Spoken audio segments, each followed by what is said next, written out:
Hello again, everyone.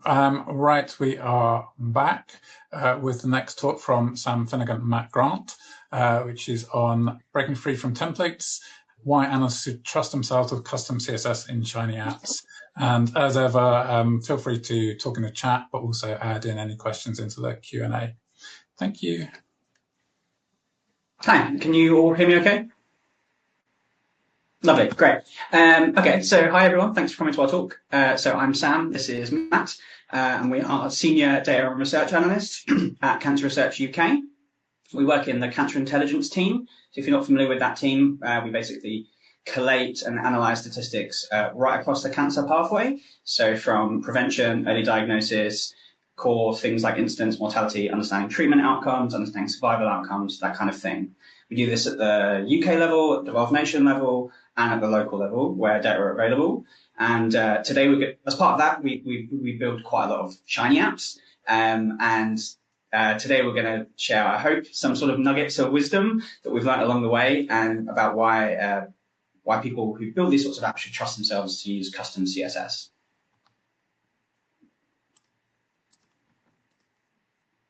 Sweet. So we thought to kind of get things started, we would cover why we think it's worth learning CSS, and then we'll go into each of these in more detail throughout the talk. So I think we kind of felt there were four really important points. One is that the consistency of branding and styling on your app is really important to build instant trust with any users you've got that come to your app. The second is around the ease of actually learning CSS of itself. Every website you visit can be a nice case example of how to use CSS, and we'll go through a little bit in this talk of how you can view the CSS for all of those sites and how you can learn from them and implement that into your own work. Another really important point that we think is kind of worth covering is CSS can be really, really useful in allowing you to adapt to lots of different audience types, especially if you're trying to adapt to desktop users versus mobile users for your apps. And then finally, kind of following on from that, is that learning CSS directly means that you're going to have a lot more freedom to design your apps the way you want them and to kind of be the best versions they can be to communicate with your audiences. And so let's kind of delve into that point number one a little bit around building trust. Although users might not realize it, styling is going to be the very first thing they notice when they come to your app. And how good that styling is is really important in terms of how much trust they're going to have and how they then go on to view your data and interpret the information you have. So, if you've got an app that has quite old styling, for example, people might wonder, is this the latest data available? Has this app been updated? Is it being maintained? Or should I actually go and try and find my information elsewhere? Another aspect might be that if you have a little bit of branding from your main organization, but it's not kind of consistent across your whole app, people might get a little bit worried, especially kind of in today's age where people are really worried about phishing and the security of the kind of sites they visit. If your branding's a little bit wonky, they might then start to wonder, like, oh, is this a really good source of information? Can I really trust this? Or again, should I be going elsewhere? And so if you see, this is now the example of our apps today. And the previous one, this is what they look like before. What we hope is when a user now looks at this, they know that it's a lot more similar to our main website. They know that they're still in the same place, they're still with the same organization that they trust, and that when they actually look through our information, they know it's information they can trust and take away and use.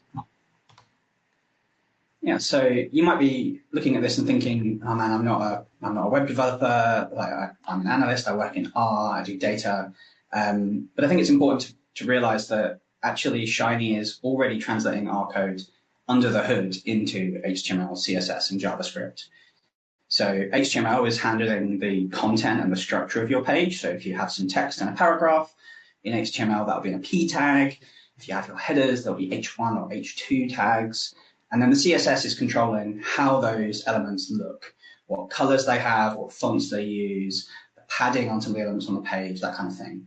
And then JavaScript, which we're not really going to talk about today, handles the sort of dynamic functionality. So there's already quite a lot of support in this space for this kind of thing, for this custom design of apps, using packages like bslib and brand.yaml and Shiny Mobile, I see a little bit. We're not here to like poo-poo these. These are really great tools. They're an excellent starting point, and they can make an app look really professional really quickly. But we just want to kind of make you aware that like these things do come with their own constraints and their own limitations. And if you kind of go out of the way to really build your own custom CSS, you have a lot more control over how an app that you build looks and feels. So hopefully that's enough for you guys to kind of trust us that this is worth doing. Let's move on to like how you're actually going to do that, how to begin learning CSS. And so I touched on before that examples to learn from are everywhere, all over the web, across all of the websites you visit.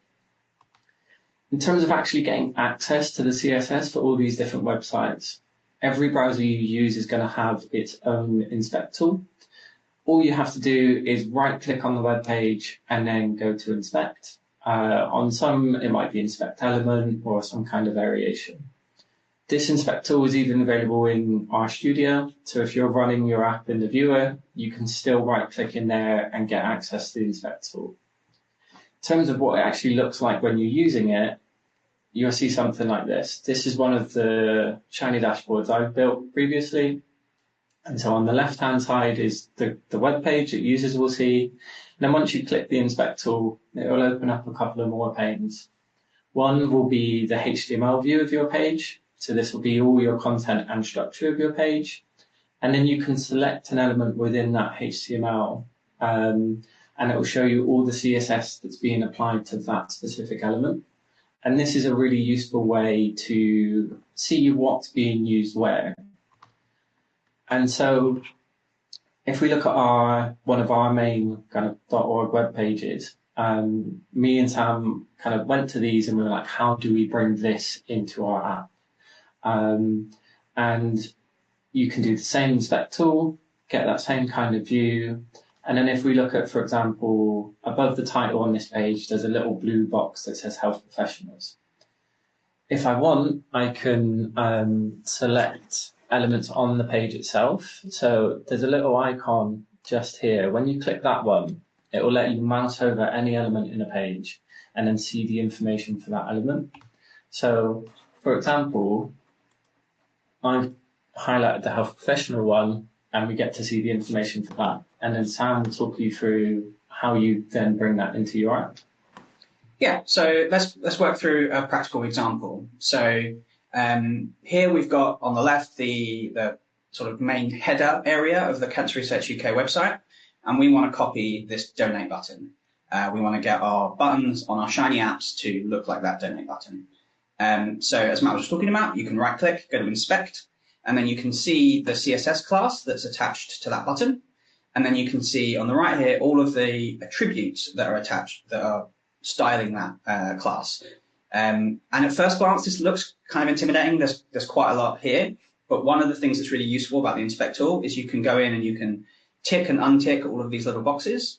And that will be reflected dynamically on the web page that you see. So it's a really good way of learning like, what all of these things do. And you can edit them, you can change the colors, and that will happen live.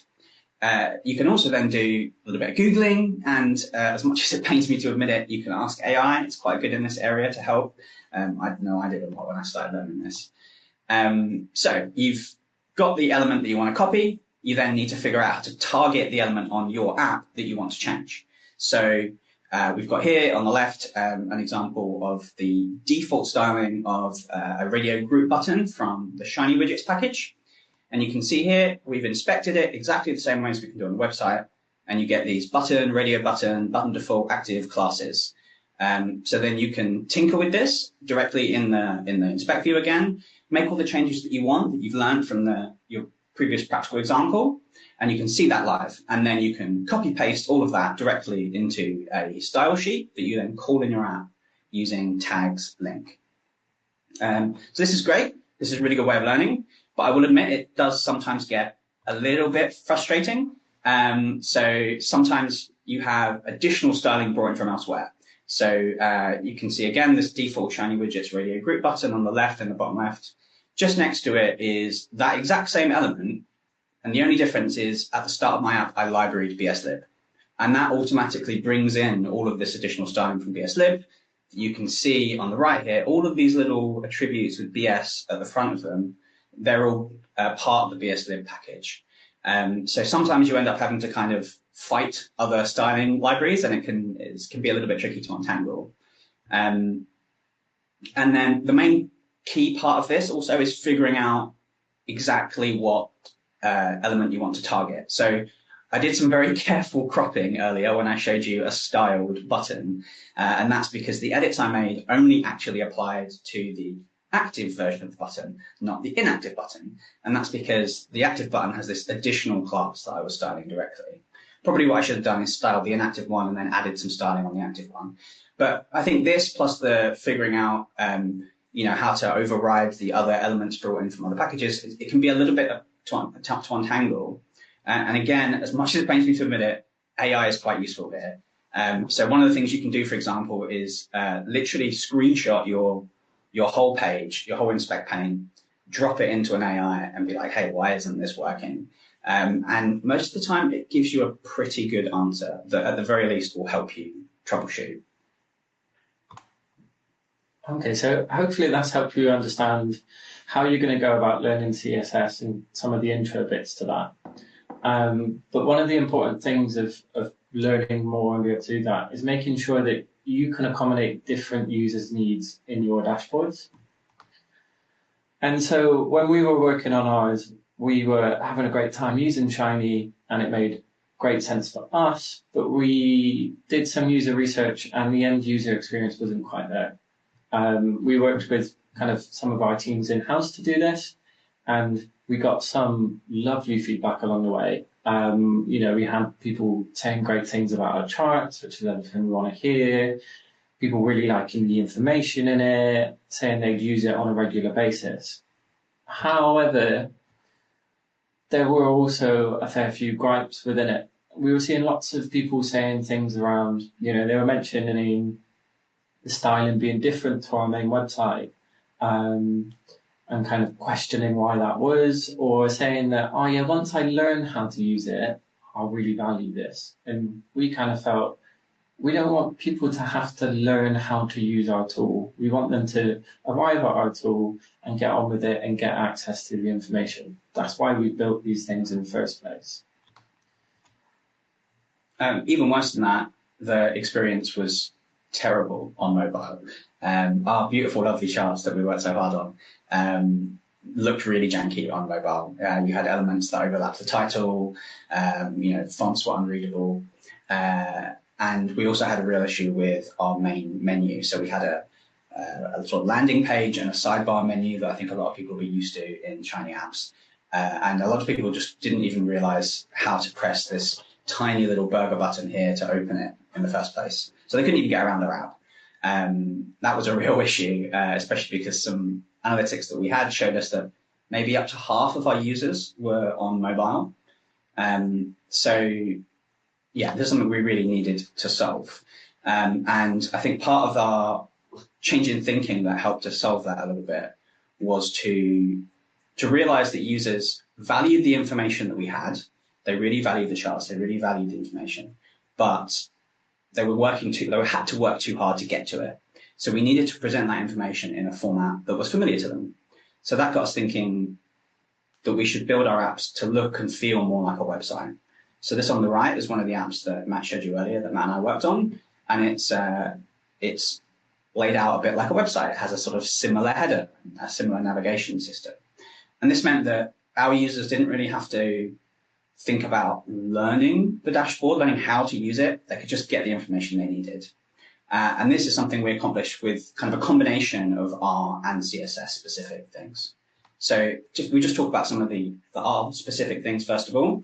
There are some really simple ones, like the charts. We can just use an if-else in our chart. So we're using Plotly here. We can just pull in the screen size or the chart size and use an if-else to say, look, if the window size is below a certain size, use smaller margins, use smaller fonts, maybe even change the orientation of the chart.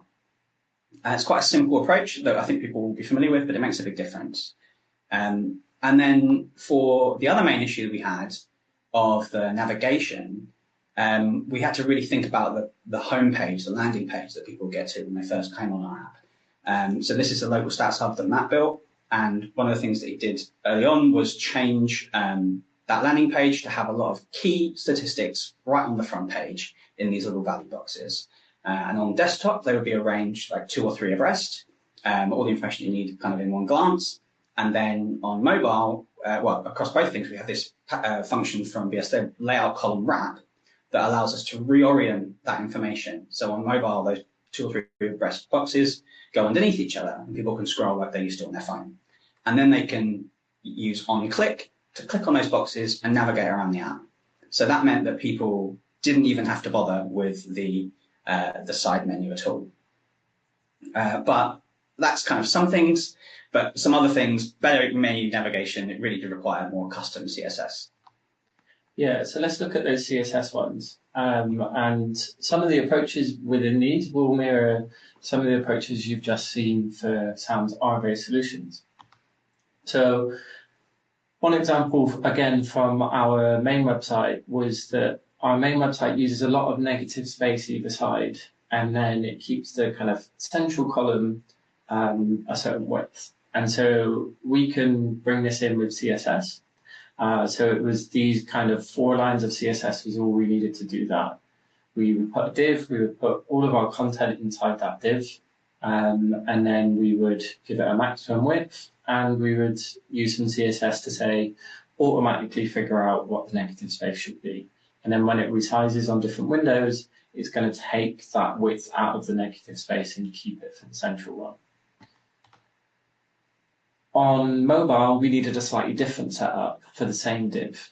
Similar to Sam was saying about reorganizing elements that at one point were next to each other, we want them to be one on top of each other. So if we look at the example here, we've got these pink selector buttons. We don't have space on mobile to put them next to each other anymore. So we want to reorientate them. And we can do that using these other couple of lines. So we changed the display value and we changed some of the padding so there's not so much space around the elements. The thing you still need to figure out here, though, is how you're going to make that difference between desktop and mobile. And the answer is to use media queries. These are kind of like an if function that's specific to screen sizes and within CSS. So all I did was wrap one in a minimum width that would kind of match desktop sizes, and then wrap the other one in a maximum width where anything below that width, we'd show them the mobile view instead. And this is a really nice way of adapting those different elements to those different user bases. We might also want to change the actual kind of structure a bit more. And so another really useful thing to learn within CSS to approach that is something called Flexbox. By default, this is a thing that will kind of shrink and grow in specific ways so that it will adapt to different screen sizes and make your layout kind of nice across those. On desktop, we want, for example, our nav bar, we want everything in a nice row because you've got that big wide screen and you want to make the most of that space. But on mobile, we need it to automatically reorient itself. And all we really need to do, again, is use a media query and then change the flex direction variable.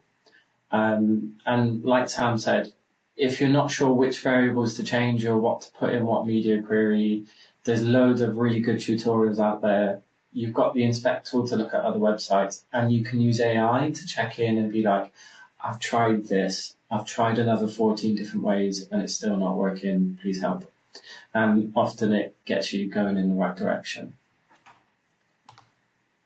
So hopefully in this short presentation, we've kind of convinced you that there's a lot of value to learning the CSS directly, that while you can do some of this in R and you can kind of get a long way with using those R functions, to do it all, you really kind of want to embrace the CSS, you want to use it yourself. And it will also mean that when you have those functions in R that are using CSS principles, you're going to understand them more intuitively and you're going to be able to make the best use of those.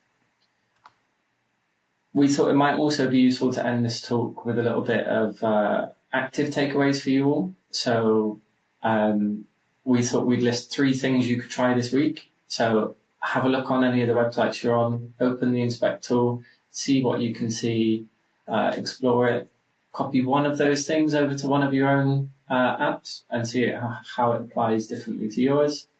And then once you've kind of got to grips with that, try adding a media query into it and see what it looks like on mobile. Always try and remember, get user feedback, because we found out so many times people use things differently to how you do and in ways you don't expect. Yeah, that's us. Please feel free to reach out to us anytime. Find us on LinkedIn or email us, and we've got some QR codes with our work here. But yeah, I think that's it for today. Thank you all for listening, and we'll go to some questions. Thanks, Sam and Matt. That was great. Yes, we've got a few questions in the Q&A. So 2 kind of linked ones. One of which I should know the answer to, and I have just checked, but I don't know, which is about sharing slides. I'm not sure if there's a plan to share slides for all the presentations afterwards, but I will find that out and I'll try and kind of answer that. But if you guys are happy to share your slides in another way, then that would be good to know. And then a related question, someone's asked if your code is published online, e.g. on GitHub or somewhere like that, where they can see it. Yeah, so some of it is. So I know, for example, we've got the local browse screening tool and that's available online. It's one of the things we want to do more of and get it all over and publicly available, but we keep going to other priorities first. So if there's any specific bits you see of our work and you're like, oh, I want to see more, or I want to know how they did it, I'd encourage everyone just reach out to us, get in touch, and we'll sort things out. Great, thanks. And obviously, email addresses are on the slide there. So time for a quick answer to another question, which is around processes. What processes do you have for testing and fixing Shiny's accessibility issues? For example, keyboard navigation, assistive technologies, vision impairments, things like that.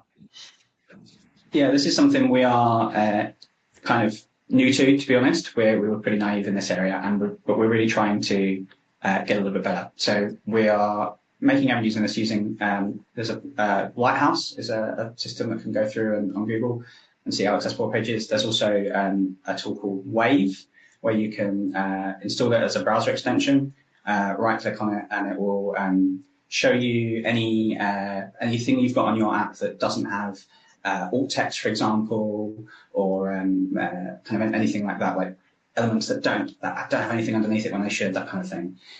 So that's a really useful tool. And then the other one is just kind of going through it with, for example, screen readers.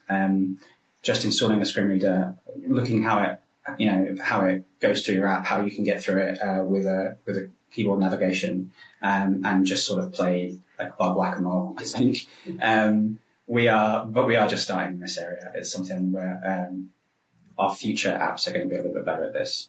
Great, sure. Thank you. Okay, so we'll stop there, but thanks again for a great talk, Sam and Matt. Really appreciate it. If anyone does want to kind of continue on any of these issues, then there's the kind of like lounge networking function within the conference as well, where you can kind of talk to people and pose questions as well. But yes, thanks again, and good to have you on the conference. Thanks for having us. So.